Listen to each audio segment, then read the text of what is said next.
పుణ్యక్షేత్రము అంతా రామమయం. భక్తుడు భద్రుని కొండగా మార్చి కొలువై ఉన్న స్థలం.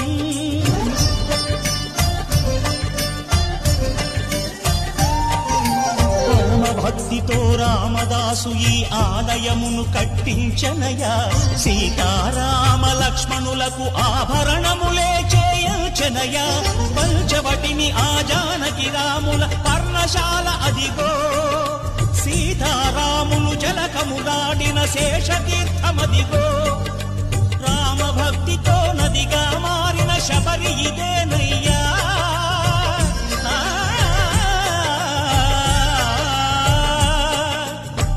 భక్తితో నదిగా మారిన శబరి ఇదేనయ్యా.